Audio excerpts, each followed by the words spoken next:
Buonasera a tutti, benvenuti a questa nuova puntata di Effetto Serra Talk Show su Social. Oggi nel nostro talk show parliamo e raccontiamo una storia di identità, di lavoro, di memoria, quella dei pastori sardi emigrati nel centro Italia e del progetto cosiddetto ESCI, che sta, diciamo, l'acronimo per Emigrati Sardi del centro Italia, che oggi restituisce voce a un pezzo importante della nostra storia.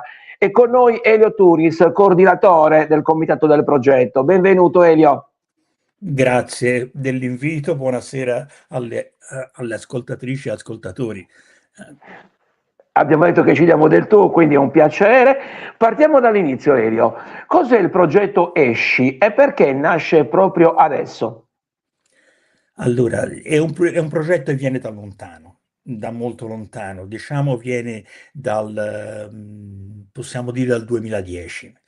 Nasce all'interno dei circoli sardi in Toscana, nasce a Firenze da una discussione fatta all'interno del direttivo con i soci, perché guardandoci un po' intorno vedevamo che l'emigrazione che c'era stata e che era presente in quel momento, diciamo, era in età avanzata, perché l'emigrazione nel centro Italia è iniziata negli anni 50 dopo il boom. Comunque ora riprenderemo questo discorso. Per cui ci accorgevamo che quello che raccontavano persone che erano nel circolo già anziane, con l'andare del tempo era una memoria che andava persa, perché Certo. ovviamente per questione ovviamente di età, per cui quei racconti che loro ci sottoponevano sotto chiacchiera, diciamo oggi come gossip, ehm, di- pensavamo che sarebbero andati perduti se non li fissavamo in una pellicola, in fotografia e quant'altro, e partì da lì.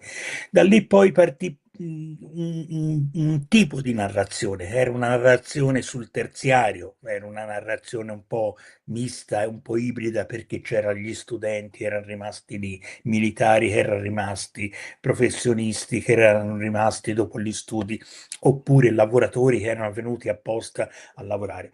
Però fondamentalmente poi ci siamo accorti che era la città, era una città come Firenze, mentre la vera emigrazione, quella forte, quella intensa, l'avevamo proprio nel centro dell'Italia, quindi nella parte sud della Toscana, nord del Lazio, comprensiva ovviamente dell'Umbria e delle Marche. Senti, non è un Con museo vero e proprio, ma è una narrazione. Cosa significa concretamente? Allora, perché non volevamo fare il museo fatto di pezzetti di stoffa o di pezzetti di lana, c'è anche quella, ma era giusto fissare e narrare attraverso le immagini, quindi attraverso documenti. La raccolta dei documenti che è stata fatta è una raccolta che è iniziata 3 anni prima, perché prima di Esci c'era un altro progetto, sempre ovviamente finanziato dalla regione Sardegna tramite i bandi PAE, insomma, che come il Circolo Peppino Mereo, diciamo, avevamo intercettato, che si chiamava Agisci.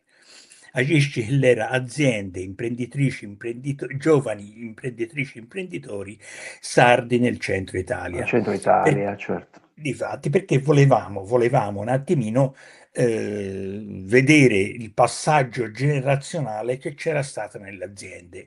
Ma attenzione, noi siamo partiti da un altro presupposto, da uno studio fatto dall'Università di Siena negli anni '80 sull'emigrazione sarda. Siamo stati facilitati anche in questo e siamo andati a intervistare delle famiglie, 16 mi sembra, 16 famiglie che erano già state intervistate, guarda caso, dall'Università di Siena. Dentro il comitato nostro del progetto abbiamo quella che era la giovane docente allora che faceva le interviste. Grazie a questo abbiamo incominciato a raccogliere documenti, fotografie, storie, per cui ecco perché è nata la narrazione. perché volevamo narrare quello che c'era, cioè nel assolutamente. dopoguerra, se mi vuoi fare qualche domanda, fallo, se no io, Sì, guarda, sì, sì, no, beh, vado infatti avanti. voglio, perché sono ovviamente molto curioso. Faccio un passo indietro. Giustamente tu hai detto che migliaia di pastori sardi si sono trasferiti nel centro Italia, diciamo nella seconda metà del secolo scorso, quindi hanno avuto un impatto sui territori dal punto di vista economico e sociale molto importante. Ecco, possiamo dire che non sono stati solo immigrati, ma proprio protagonisti dello sviluppo rurale di territorio. Allora, possiamo andare all'origine. Nel dopoguerra che cosa è successo? È successo che nella Toscana c'era la mezzadria, nell'Alto Lazio c'era il latifondo. Con il boom economico i contadini scappano dalla campagna, non vogliono più essere contadini, ma vanno in città a fare gli operai. In Sardegna che cosa c'è? C'è un'economia, diciamo, prettamente agropastorale, più pastorale che agro. Ma il problema è che ci sono più capi di bestiame che pascoli, per cui chiaramente soffrono i piccoli imprenditori, i piccoli pastori e via dicendo. Cosa succede? Arrivano delle avanguardie, dei temerari, secondo me, perché erano temerari, erano veramente coraggiosi, e vengono soprattutto dalla Barbagia, quindi Orune, Fonni, Sarule e via dicendo. E cosa trovano? Trovano, diciamo, oggi come oggi potremmo dire, trovano un disastro, cioè case diroccate, senza elettricità, senza strade. Non soltanto, i campi sono devastati, completamente abbandonati, devastati, però per loro sembra l'Eldorado. E quindi cosa succede? Succede che uno tira l'altro. Arrivano con il gregge, quindi attenzione, prima sì, i contadini avevano qualche pecora, ma ne avevano il massimo 10, questi arrivano con 250, 300 pecore, fanno una transumanza, diciamo, che parte dal Tirreno e arriva Abbastanza, all'Adriatico, insomma, abbastanza lunga. non è che... E cosa succede? E piano piano cosa fanno? Chiamano la famiglia e quindi strappano un po' anche, e lì noi abbiamo analizzato bene la condizione della donna che era abituata a stare sull'uscio, come si dice, e chiacchierare, invece di posti isolati.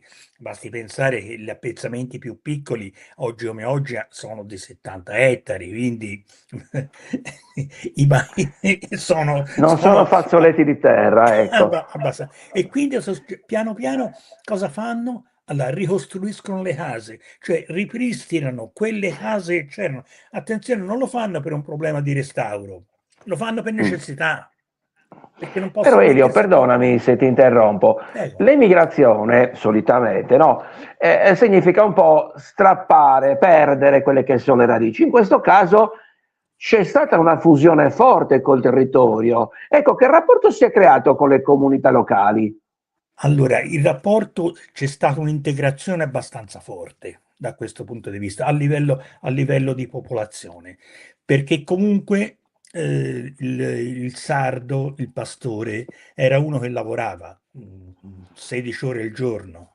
Chiaramente lavorava con più soddisfazione in Sardegna, questo ce lo possiamo dire, perché le pecore ce l'aveva, come diceva qualche pastore tempo fa, ce l'aveva sotto casa, per cui non doveva fare transumanza oppure andare al pascolo per recuperare le pecore, ce l'aveva sotto casa. E poi una cosa importante, che sono diventati agricoltori anche, quindi hanno fatto il ciclo completo, va bene, per quanto riguarda l'autosufficienza, quindi sono stati green prima e poi Prima. soprattutto l'integrazione c'è stata, perché un altro pastore mi diceva tempo fa, dice, nei nostri paesi non si usava andare a veglia, da noi c'era il contadino o altre persone toscane e via dicendo che ci invitavano ad andare a veglia. Andare a veglia vuol dire ritrovarsi intorno al fuoco, cantare, suonare, bere e raccontarsi.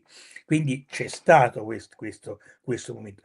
È chiaro c'è stato anche un momento non tanto simpatico, parliamoci chiaro. E negli anni '80, diciamo, la Toscana è stata attraversata dal fenomeno del banditismo che insomma additava sardi come banditi, insomma, non era una cosa strana trovare su due. L'equazione era facile, certo. Facile, sì, Sardi uguale banditi, sì.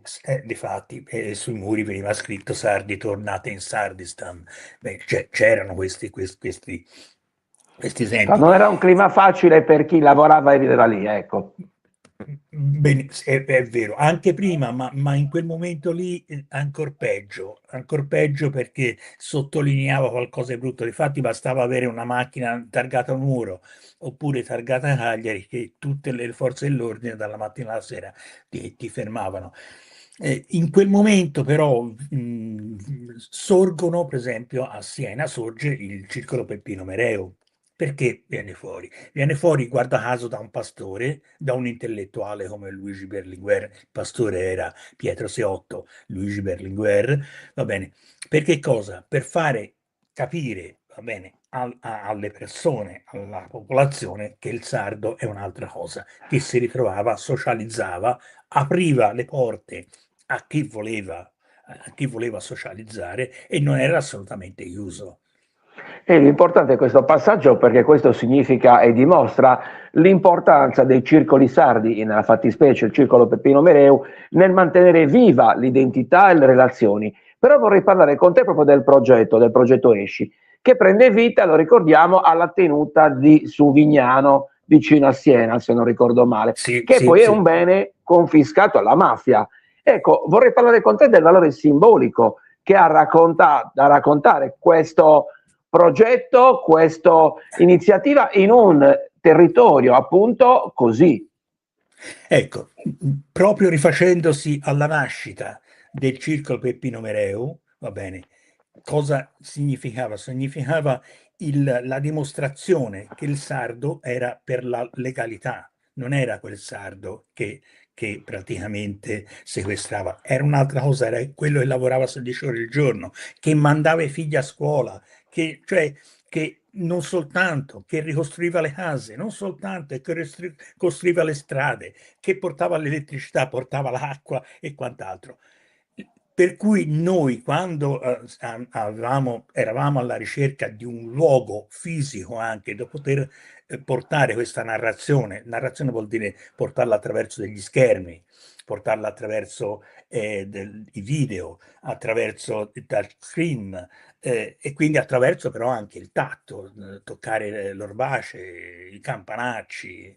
Però abbiamo fatto, poi vengo alla tua domanda, abbiamo fatto anche lo spazio artistico, dove abbiamo 2 opere di Francesco del Casino, ce lo ricordiamo, Pratobello, Sì, sì, sì. Orgosolo e via dicendo, Soprattutto e in questo abbiamo periodo. bravo, bravo. Il Prato E e bello. e abbiamo anche portato proprio il 23 e il 24 di questo mese, abbiamo portato un'opera di Maria Lai, che è esposta lì a Suvignano. Suvignano è praticamente si coltiva la terra, però si coltiva la legalità, perché è il più grosso in Italia bene sequestrato alla mafia. Sono 640 ettari di terra. Sono praticamente 21.000 metri quadri di mura, va bene, che sono state sequestrate alla mafia. Per cui per noi era ideale. Difatti la sala dove noi siamo si chiama Sala della Legalità. E Quindi chiaramente diciamo un'iniziativa, un progetto che diventa anche un messaggio civile poi. né più né meno, perché vuol dire memoria, vuol dire lavoro e vuol dire legalità, in cui noi ci riconosciamo da questo punto di vista. Per cui la nostra identità è rimasta valida, è presente e la possiamo anche riconoscere anche nei conterranei, anche, anche negli abitanti di Monteroni, per dirne una, che ci riconoscono come una comunità anche importante, che fa parte della socialità Ecco, collettiva. Elio, perdonami, quanto ti ha inorgoglito o inorgoglito i sardi di Toscana, passami questo termine, il fatto che un progetto del genere sia stato affiancato, sposato, sia dalla regione Toscana che dalla regione Sardegna? Sì, ecco, ti dico la verità, da parte della regione toscana c'è sempre stata molta disponibilità nei confronti dei sardi, voi per amicizia anche personale, ma anche per affinità certe volte. Per affinità, e guarda caso a che cosa ci riconduce questa affinità? Ci riconduce all'animale, ci riconduce alla pecora che, che se andiamo a vedere, non esisteva negli anni 70-80 farsi fotografare con un animale. Eppure i pastori si facevano fotografare con la pecora.